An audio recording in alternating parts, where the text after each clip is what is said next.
Very interesting about Blowout is that with times actually it got better acceptance by the audiences.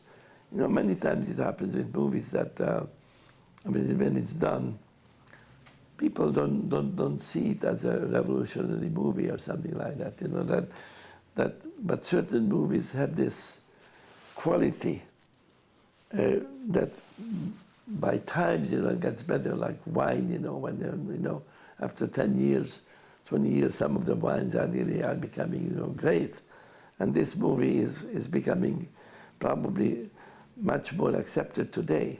And many directors like Tarantino or other directors who are really not only directors, but they are film buffs and they study old movies and classics and all that, and they like to imitate sometimes, you know, certain movies. And Blowout is at that stage now that it has great audiences even today.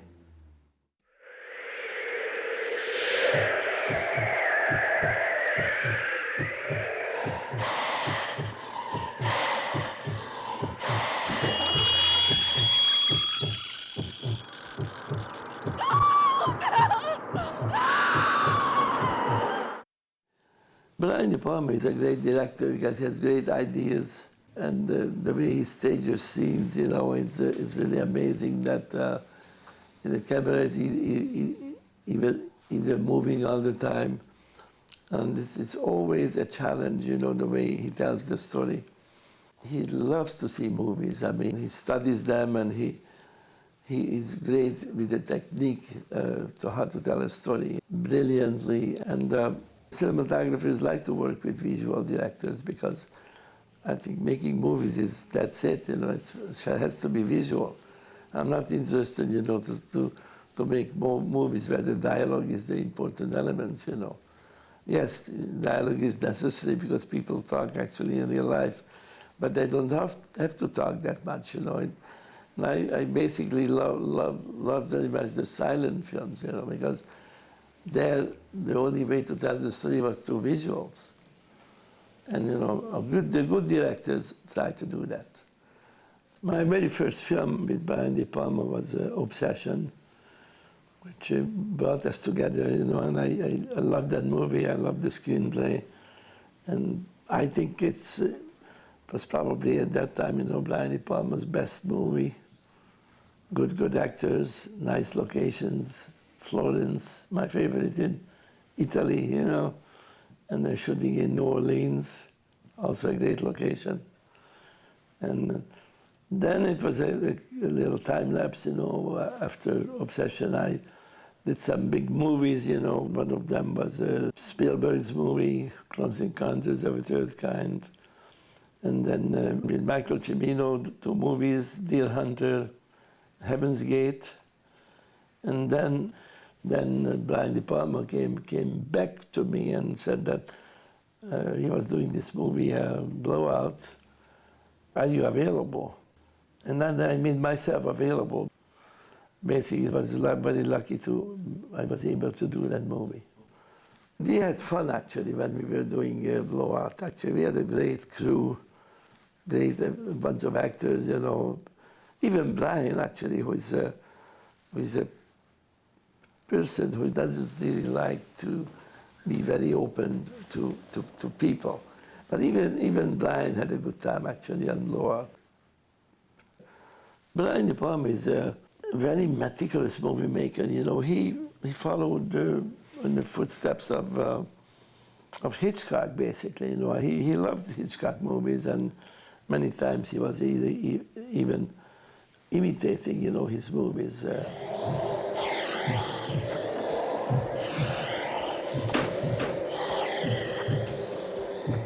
I love the beginning of the movie.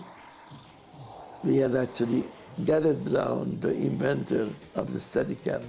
That was the first time I met him. And he was incredible with that Steadicam, you know. It was really incredible. Physically, he's a tall guy and strong. And when he was approaching that institution, actually, where those the girls were living, you know.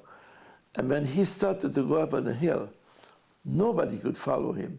He had some big steps, you know, and was climbing, you know, and everybody was behind him. They could not catch up with him, you know. When he got there, he only went to the door, you know, basically. So it was interesting to see him at work. And I fell in love with that Steadicam right in that movie. You know, I used it in the future after many, many times. In fact, you know, that since nobody could be, again, no crew members could have been inside, the assistant camera had to be always behind the lens in order to focus on the scene. And the slasher himself could not be in a shot because we only saw his hand coming in with a knife, and Garrett had to do that himself. He was with one hand, he had the Steadicam. With the other hand, he brought the knife in right from the border of the frame.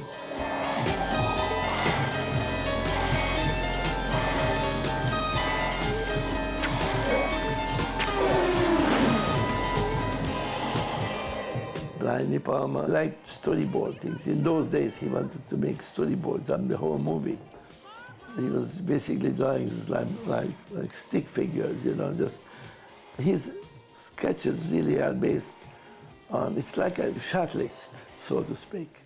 You can tell when he wants to have a long shot, you can tell he wants a medium shot and an over-the-shoulder shot or a single. So we can, I mean, all the collaborators can read his sketches as shot lists. And that's, you know, for me, it was very valuable. And I always knew, you know, what kind of a shot he wants to get size-wise. Of course, you know, that it didn't give you any reference of the lighting or something like that, but that was my job, actually, to do that. We got together and we were talking about the movie for weeks in prep time. And I knew exactly, you know, what kind of a style he wanted to have this movie. As we all know, Liberty Day is one of the most eagerly awaited of all Philadelphia celebrations. But this year, it's going to be extra special. It is exactly 100 years since the Liberty Bell was last rung. Basically, we decided that color-wise, since this movie was happening around this national celebration, so we decided to use actually the colors of the American flag, red, white, and blue. And we tried to, you know, from the very beginning of the movie until the very end, you know, play with basically red and blue. White, of course, is not a color, but that's, you know, that's white and black. It's we don't call them colors, but of course, creating the mood in a color film is many times, you know, I like to turn it into a little bit of a black and white movie, you know, because by desaturating the colors with the production designer together, you know, for me, the lighting is going to dominate the scene and not the colors. But the colors were there to help, you know, to the theme and the style.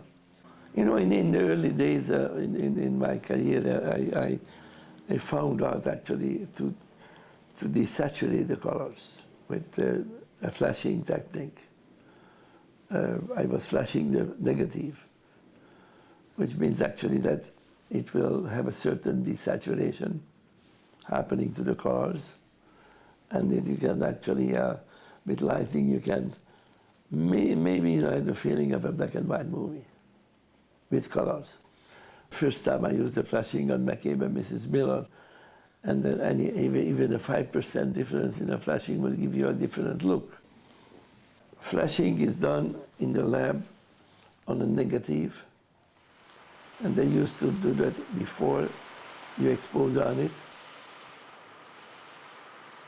In Blowout, we had some incredible big night scenes. And in order to get exposure in the darkness, since the film was so slow, I needed to flash film at least 15%, sometimes even 20. And that gave me actually, with less lighting, actually more exposure in the background, especially when I needed, to have some details. And in those days, the film was not very fast. Maybe we had 50 ASA or maybe 100 ASA. And today we are working basically with 800 ASA.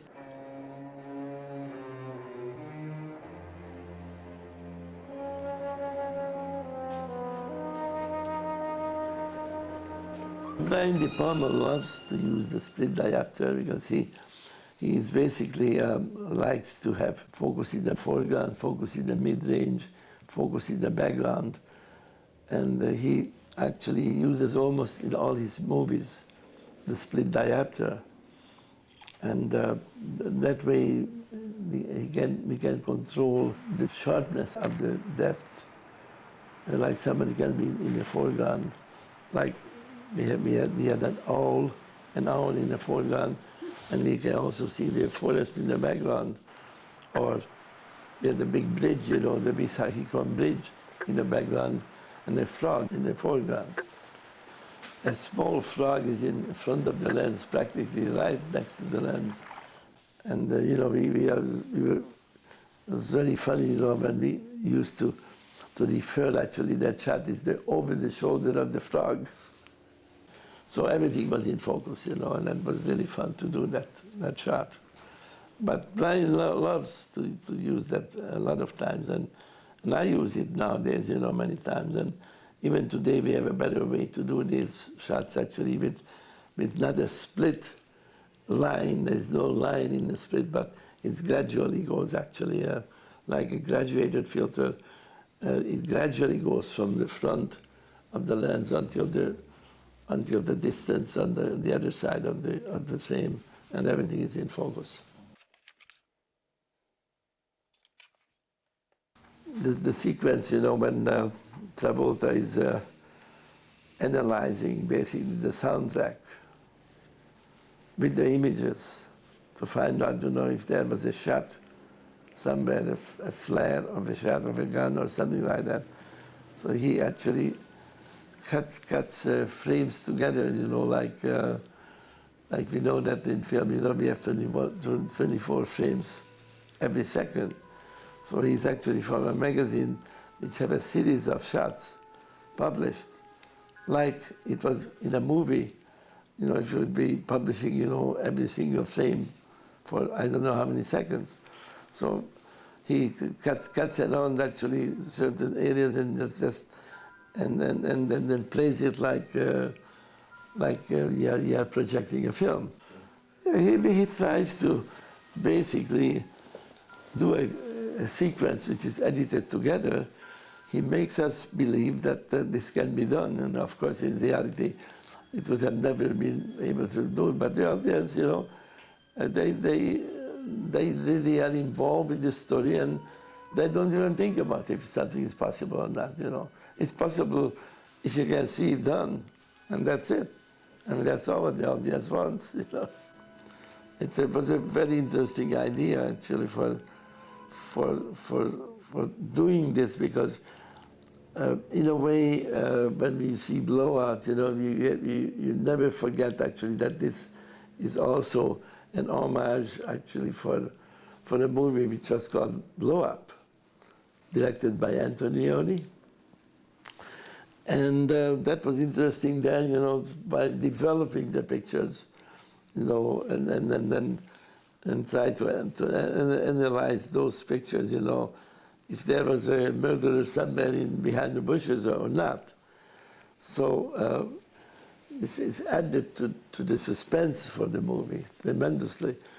And then also interesting, but the whole movie, of course, was interesting that a sound man, basically, John Travolta was recording sound actually for another movie, for that murder movie, basically, which was shown at the beginning of the movie.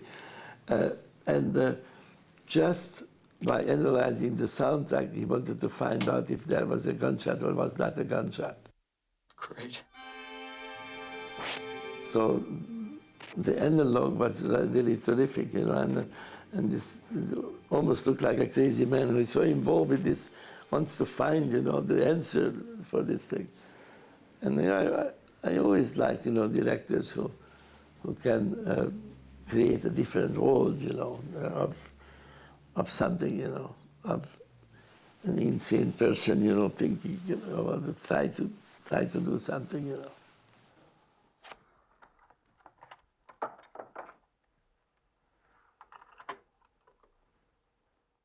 This was actually a small little place where Travolta actually has all his tapes and has all his research, what he's doing, and all the soundtracks and everything.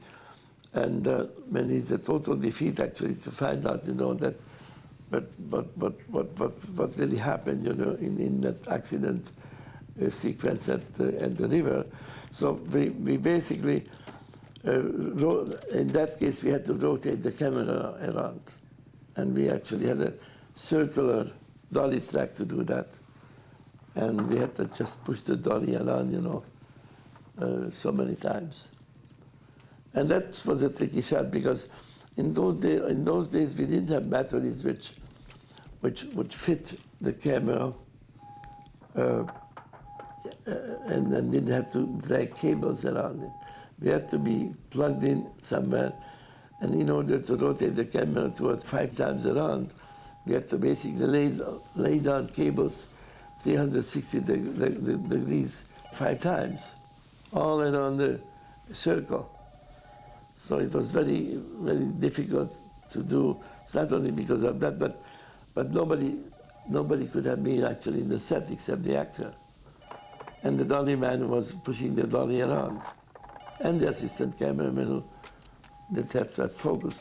So all those people had to be going around with the camera 5 times. Why don't you answer your phone? It's the police. Who's been in here today? Some guy. He said he wanted to fix Who? the What machine. guy? What guy? I think I like your tone of voice. Yes. What the hell is the matter with you? What? That fucking tape you gave me didn't have nothing on it. All my tapes are blank. The whole movie was shot in Philadelphia. It was a Philadelphia story, which was happening, in a holiday, in a celebration, Then there was actually a big crowd many, many times. We had sometimes in the background like 500 people. And real people, not, of course, we could not afford, to have extras, that amount, but we had to use real people in many, many places. Well, the lighting about big night scenes, I had actually a terrific gaffer, Nick Martins, who worked with great cinematographers before, and was also a very helpful person who didn't want to push down on my throat his ideas, but he made my ideas better than I thought it was going to be, possible to do. And he came up with many, many genius ideas, how to light, a big scene, by just lighting a portion of what's there, and then but still have enough depth that you feel like the lights are coming from a street light, or it looked realistic. It didn't look like a movie light. So it looked realistic because maybe not overlit. But it was always something lit which was important. And I had a great time to work with him because he taught me certain things, which I never did before. Because he had all the tricks, what he learned, and I learned from him. And then, it's always nice, to be studying somebody else's work and use it. That's our job, basically, to do research, to see things, to do things, which was never done before. At least I didn't do before, and it works. We had this problem with a big shot, near the ending of the movie. During the celebration, the national celebration, a lot of fireworks is going on. And basically we wanted to create that all around us in the background is fireworks. Now, in order to do that with really do the fireworks at 360 degrees would be impossible to do financially because it would require an incredible amount of fireworks and it would be very costly. So we came up with the idea, and I don't know whose idea was this, but I'm sure that it was somehow when we were talking about how to do this, somebody came up with the idea that if we build a set on a merry-go-round platform and we put the lights and the actors on this rotating platform, and we can actually have just a certain size of a blue screen in the background, which exactly fits the frame. This platform actually was built on the set, and we had to light the blue screen, and we had to light the people on the rotating platform. That means that the people and the lights were rotating around. The camera was static, and then when we actually shot this with the camera, then it looked like the camera was rotating around them. And everywhere it was rotating, actually, we could put different fireworks. So we actually minimized the amount of fireworks that we needed to use. And it worked really very, very well. In post, actually, we only had to replace the green screen with the fireworks into one direction. But they actually had to put it in the film like the camera was basically rotating around. You know, interestingly, again, that Brian De Palma, by imitating certain directors, you know, after so many years, you know, people started to imitate Brian De Palma, basically, with the Brian De Palma movies, and not Hitchcock, or not other directors who use this kind of a technique and editing and craziness, you know, but he sometimes comes up. And I love to see that, you know, happening, that Brian De Palma is not an imitator anymore, but they imitate him. I did like to work with Brian, you know, each time he wanted to have me, I was very happy to turn everything else down and then work with him because I knew that it's going to be an interesting experience. And, you know, especially the latest film that we did together, Black Dahlia, was really, really very, very, very, very useful for me because we had a good idea that we wanted to make it look like a black and white movie in color. Doing this black and white idea was possible because the digital intermediate idea came in vogue, you know, in Hollywood. That means that we could actually alter the look of movies in post by going digitally into, and this actually the colors which originally I did with flashing and sort of ruining the negative. We didn't have to ruin the negative here, but change it to make it better. And all we had to do just suck some colors out, take some colors out of the images, and then concentrate on lighting. Black Dahlia basically was an homage basically to the film noir style. And then since a film noir was really in black and white, and we, at the time of Black Dahlia, we had to shoot on color. And nobody wanted to make a movie in black and white. I mean, producers won't like to hear that. You know, so we had to come up with the answer to make a film noir movie in color. And then that's, you know, like very much what we did in Blowout, basically. So Blowout is a little bit more colorful. But Black Dahlia has already even got a little bit more away from that, and maybe went more into a black and white look. And And that's the connection, basically, that we had between those two movies. 30 years apart, we visited the look, the style of Loa, and made it even better.